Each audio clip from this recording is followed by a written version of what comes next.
Imagine a house, Mr. President, an unfinished one that is still being built. Where do we begin? Of course, with solid foundations, a level ground, as well as an honest blueprint. Hindi pwede ang mga shortcut. Hindi pwedeng madaliin.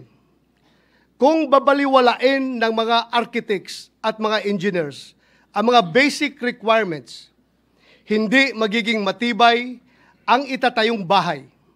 Maaari itong magdulot ng panganib, hindi lamang sa mga maninirahan dito, kundi maging sa ibang mga kabahayan sa paligid nito. If any of us happen to discover that the house we were living in was structurally unsound, we would likely scramble to have it retrofitted. We would probably file cases in anger against developers.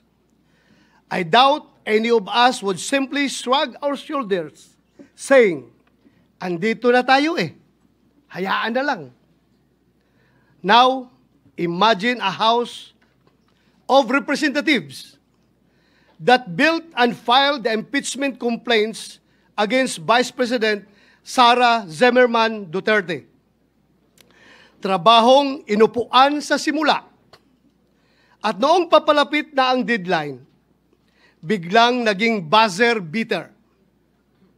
Mabilisang pinasa sa atin at ngayon tayo naman ang pinipilit at minamadali.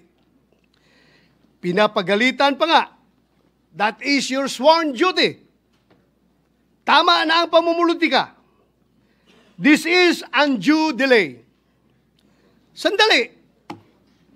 Bakit kaya sa pagkakataon at pangyayaring ito, tila madali lang para sa atin ang sabihin, andito na tayo Andyan na nga Mr. President, the House of Representatives are of the belief that they have built a solid case against Vice President Sara Zimmerman Duterte, prompting them to file an impeachment case. But how sound are the foundations of this impeachment case filed against the Vice President?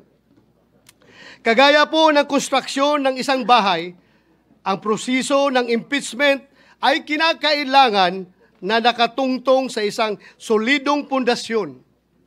Ibig sabihin, ang mga arkitekto na pasimuno nito ay may tungkulin na tiyakin na may tatayuan ang kanilang mga akusasyon.